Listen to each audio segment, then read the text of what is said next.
Good morning, everybody. It is the 2nd of November. We're Signal Centre Talking Ball. I'm Joe Neighbour, joined by Ian Coleman and Steve O'Hare. Morning, guys. Good Morning, all. morning. How are we today? All right. Not too bad, mate. Not as sore as you are. No, I'm pretty sore. I see you're sponsored by Guinness now, Steve. Yeah, I am. Is that Guinness 0%? Oh, God, Well, he's yeah, got all the gear, hasn't he? I can't fit my hat because I've got my headset on. I can't fit my hat on. Yeah, I just got a contact by Guinness recently, just asking me to sort of like show their products off. But, All right, Connor. Yo. Yeah, I think they've picked. They made a good choice there, Steve. we'll see. Yeah. You're going to keep them going throughout lockdown, are you? Yeah, definitely. I'm going to try their 0% Guinness because I'm trying to lose a bit of weight. So I know they're sort of like the lower alcohol beers and lagers and stouts are all going to be a little bit less calories. So I might try them. Good on you. Well, last lockdown, I was turned into a full-blown alcoholic. So this time I'm going to try and not have a drink at all, is the plan. Nice, like that. Okay, We'll see. Cool. Yeah, one extreme to the other. I'd love to see your stress levels after that. Yeah, absolutely.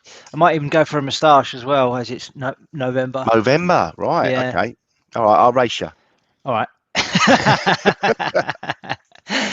Okay, so in the UK, what we expected fears-wise from another lockdown has come true. Boris Johnson, in a delayed statement on Saturday, announced that people in England are to stay at home to fend off further rates in infections. We're seeing that pretty much elsewhere in Europe as well. Austria gave up on their attempts to avoid a second lockdown after more targeted measures failed, although Switzerland continued to resist a new lockdown, even though infection rates have surpassed those in neighbouring France and Germany. So it's all looking pretty scary. Hopefully we can get on top of this before Christmas so that we can actually enjoy some sort of normality with friends and family over the festive period. But first and foremost, obviously, we've got to try and save lives. So you guys all prepared? You've gone out and done all your shopping, got your toilet rolls, etc., flour? Yeah, I decided not to use toilet rolls in this lockdown. So we'll see how that goes. I know sort of like not drinking might sort of like, save your life, but let's see. Toilet rolls against not drinking. Okay. So we are off to a bit of a negative start, particularly on indices today. Obviously, it's a very big week for markets because of the US election, which the US go to the polls tomorrow. In terms of a result, I don't think we're expecting a result straight away because a lot of votes are going to be coming in by post. So there could be a significant delay actually to when the announcement takes place for who has won the election. According to the polls, Joe Biden is ahead in the series of polls that were released yesterday. But some states, are extremely close, and they are the swing states as well. So they could be the deciding states on who actually wins. What's going on the charts? Anything you guys have seen that you'd like to point out? No, I was reading a bit over the weekend about basically past history and what happens with obviously a Trump win against a Biden win, etc., etc. And the general feeling is that if Biden gets in, then it'll be negative for stocks, and if the incumbent party wins, then it's positive for stocks. So also there's a report, if you get the Bloomberg email in, there was quite an interesting link on there this morning, which was basically saying that Wall Street is now starting to think that even if Biden gets in, that it will be bullish for stocks. So does that mean it's just bullish for stocks, whoever wins? It's just bullish any way you look at it, because they'll just keep throwing money at it, I imagine. And they're saying basically, but if Biden wins, it would have to be, let's have a look, it'd have to get what they call a blue wave. So they'd have to get the majority of both the Senate and the House of Representatives, which I thought was quite interesting because, well, this is the dollar index, and we've had that move higher overnight, but we've got a confluence area here. So basically what has a tendency to happen is we buy dollars when the stock market moves to the downside, and I'm just wondering whether or not we're going to get a reversal today. And if I go to a few of the major indices, I've got this on the Dow today, which is the US 30. It's the 8-hour chart, and I've got a confluence area down here which forms a crab pattern. And as we said on Friday, there was a few sort of warning signs. This is another one here on the Germany 30, and then we had that 161.8% extension level on the FTSE, which is just here. So I'm wondering whether or not we're going to get at least a correction to the upside as we move into the election, and that would mean reflecting that back onto these currency pairs. So this is euro dollar, got an interesting formation here, which is again, it's a crab pattern. We've just surpassed it in morning trade, so 116.35 was the prime point. But the reason why I sort of quite like this as well is if we go to this chart, and again, we always talking about risk reward. This is the 88.6% pullback level, which is quite common on the cipher patterns, and the risk level is basically just under here, so around about 116 the figure. So 30 tick risk for potential sort of decent upside. And if we look at correlation, euro yen, again, that's hit a decent formation. Aussie yen has hit a decent formation. New Zealand yen, I don't need to go on, but a lot of the yen crosses look like they have at least the potential for a correction to the upside, and a lot of the dollar pairs, this is cable, so that's just in a buy zone at the moment. It's got to be between 38.2 and 88.6, so that's in a buy zone at the moment. But we've also got this expanding wedge formation, which has a bias to break to the upside. So I think this ask kicked at the minute. Is there some news out with regards to Brexit? I didn't see that, but maybe. Let's have a look on the live squawk.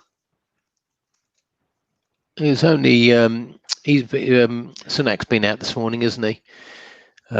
Saying that they're looking to exit the tiered approach at the end of the 4-week period. But apart from that, he's just been talking about extending all the benefits, basically. So I can't really see any reason behind that. That is a horrible move on sterling pairs by the looks of things. So that's what I think might happen, but it's election week. So, and also, my wife was talking to one of her pals who's based in the US, and she said, "When do you expect to actually get the results?" And the results they think might take up to the 20th. So, it's sort of I've heard even longer in some instances. 17 to 20 days of not knowing what's going on, basically. I don't think Trump's going to concede at any point until it's going to be a mess, quite frankly. And did you see that a lot of the shops in the US selling guns are running out? Oh, brilliant! So civil war on the cards as well. They're all going stocking up on guns. Good God. Okay. Steve, anything you've seen on the charts that you like the look of this morning, or don't like the look of? Yeah, lots that I don't like the look of. But I'm sort of, I mean, the real things are the tech stocks. We're approaching this neckline, but it does feel a little bit like we could get that's the weekly chart, obviously. On the daily chart on NASDAQ, good potential for a retest of the cloud, very thin cloud, so it's not going to be great resistance, but I don't know. I feel like the stocks have got off to a little bit of a positive footing after a bit of a sell-off over the weekend in the all markets, and we're seeing a little bit of reaction higher. Yeah, I agree. Obviously, it's going to be a bit of a mess for a few weeks. Trump, if he gets in, stock markets will rally.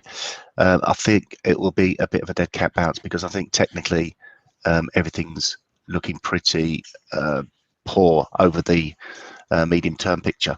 So there's opportunity for a squeeze higher, I think. But again, I continue to look to sell into rallies at good risk-reward levels, just picking the right levels and just being disciplined with it. Have the stop as tight as it needs to be, and make sure the stop's in there, because obviously you could get some news out which could sort of like have a bit more of a push higher.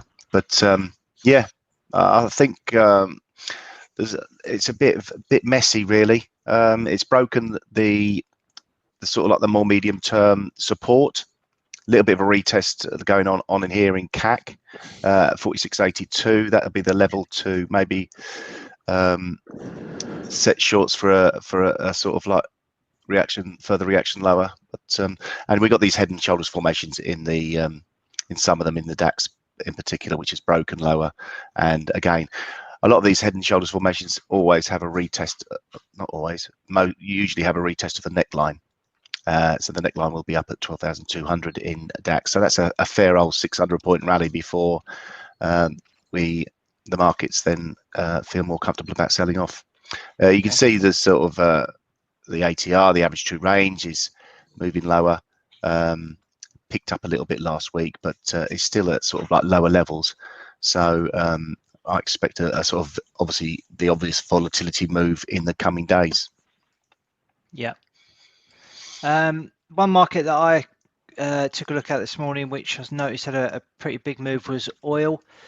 Sank to 5-month lows yesterday or overnight today, as increased Libyan crude oil production coincided with a new wave of lockdown measures in Europe. So a double hit for oil, down as much as 6% in early Asian trading, adding to the slump that we saw last week. So we had this top pattern that I've drawn in. We had this sort of range here between 41.72 to 36.42, which is broken down. We've seen a fairly significant gap to the downside on that today. Although looking at the candle over the last, well, on the daily, that is a reasonable sort of looking reversal candle. So whether or not we can hold on to any gains, whether it's just a case of filling the gap from last week before another move down, we'll have to wait and see. But I've just drawn the fibs on from the lows that we saw back in April, and we've got 38.2 down at 30.90. Ian, you'll like this as well because it coincides with a lot of fib extension levels as well. So Yummy. The range here projected lower comes in at 31.14, which is pretty much bang on the 38.2. We've got 50% just below the 61.8. The 61.8 lines up with the 61.8. And there is some lineups with the 78.2 and the 88.6. So quite interesting there. Obviously, well away from testing those levels, but interesting that they've lined up already. So wait and see what happens there, I guess. Okay, anything else on the charts that you guys think we need to point out? Nope. No, not really. I mean, gold is the sort of obviously gold is going to be moving about in this sort of safe haven stock sell-off, blah blah blah, I mean, and dollar move. So my chart on gold, I've just got it trapped within there really on the daily. So not really doing an awful lot at the moment. Okay, so gun to the head trades from last week. Not much to talk about on Friday, unfortunately. We had a tiny win on dollar CAD of 0.3R. Steve was stopped on his gold trade, and what are Ian. What are you talking about? Was I? Ian had a I don't think I was. 0.57R loss on I think you're cheating dollar index. Stuart. Yeah. So what date was it on Friday? Friday. I didn't think I was. Was I stopped? What was my trade idea? 1866. You were buying it. Actually, I might have. Yeah, you might might hold up. on. Hello. Jesus. He does this to me all the time. Tries to sort of like make me look human. I'd just like to make sure that you're watching and are paying attention. Yeah, exactly. I mean, I sort of like, obviously you two talk about the markets, I start to drop off, and then you talk about gun to head, and I sort of wake up again. So, am I right? Or am I probably wrong? not. No, Probably you're not. probably wrong. What date was it? 30th. Yeah. Okay. So my No, trade I am idea. wrong. I thought you were short for some reason. Oh my goodness. Here we go again. Here we Jesus. go again. 6R. Actually, no. Just put me down for a 6R. I was just. I felt a little bit cheated Friday. 1879. So you did get stopped out. No, you didn't. No, I didn't get stopped out. No, I'm pretty sure I didn't. What it was, I was long at 1870. What was it? 71 or something? You sure it wasn't you that You kicked got him in the groin, 1.6R. Sorry, 1.6R. See? Yeah. God, God, everyone at home was like just like running around saying, "How can I make money?" Made money on Steve's call, and they're saying he's lost money. But listen, I was really disappointed because my target was 1891, and it got to 1890. Oh. So I was I hit the goalpost, so nearly had a 4R winner. And that is superb. So that changes the picture a little bit. Around a bit. Yeah, cheers nice everyone up now. There you go, Steve. Thank you, mate. Let's go. I tell you what, it's hotting up between you two as well. It's getting close there. Jesus. Yeah. I've got my eyes on the big figure, 61R, mate. Don't worry about. I'm sort of like, Ian can sort of like tag along after me, sort of if he wants. On your coattails. I've got to get 7R today. End of the year. I reckon I'll be up there. Actually, I think this week I might sort of like really go for one, like 40R. Well, this is the week to have a go if we're going to get some volatility. Yeah, absolutely. Okay, right. Who's going to? So, Steve, if you're talking a big game, now you're going to have to back it up with a big old trade. But Ian's got one ready, so we'll go to him first. Selling the dollar index, 94.20. Stopped just above this morning's high at 94.30, targeting 93.13 for a nearly 11R. Wow. Okay. Steve, you ready? Or do you want me to Got to be in it to win it. Yeah, you go. Okay, I had a crack at dollar CAD last week because I sort of thought there was maybe a head and shoulders forming. This was where I had the right shoulder over here, but it never really played out. So we're going to have another crack at it today because we made a high up here, didn't get above what I expect to be the head. So we're going to sell now at 33.27. The measured move, if it completes, it's not head and shoulders yet. It has to break below 32.80 to confirm that. Then the measured move will be down to 31.70. So from current levels, with a stop above that swing high there, we're looking at 3.4R. So just to confirm, selling at 33.27, target 31.70, stop loss 33.73. Good luck. So you're both selling dollar. Correct. Yes. Lovely. I'll buy dollar then because I want to be different. But the only thing, the weekly chart last week posted a bullish engulfing. It's as basic as that, and the daily has broken through the cloud. So there's about to be a buy signal. Once this blue line crosses over the red line, that'll be a buy signal. And it's above the cloud. So I'm just going to go for it, just to be controversial, really. No other reason. Yep, fine with that. And I'm going to go for a daddy. I'm going to really go for it. What's How the many price at the am I minute? behind? 94.18. 2 ticks on side. Without the 94.18. 95.71 I'll go for, shall I? 95.68, because I like round numbers. And let's have the stop in the trade. Let's have the stop in the trade. At 94.03. Really tight stop. Give me 10-1. Look at that, daddy. Absolutely no chance. Everyone's like going, oh my God, his head's got come off. He's got a little bit cocky with his gold trade and his head's come off. Run through those details again, Steve. So buying it. Long at 94.18, stop at 94.03, target 95.68. Wow. Okay. I see Ian's targeting your level on the downside, 93.13. Of course. Yeah, 13. Yeah, Mm-hmm. It's normally in the DAX, that one, the 13 level. Okay, right. Good luck to everybody. So today we have at 3 o'clock the US ISM manufacturing number. It's forecast to rise to 55.6 from 55.4. Whether or not that will do anything to the markets today, I don't know.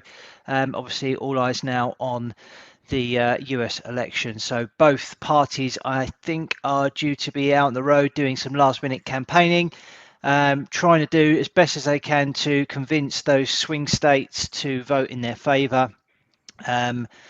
So yeah, I think we're expected to see some pretty jumpy markets and some tough conditions up until certainly the election starts to take place, and then beyond that it could get even worse. So it's going to be tough whatever way you look at it, I think.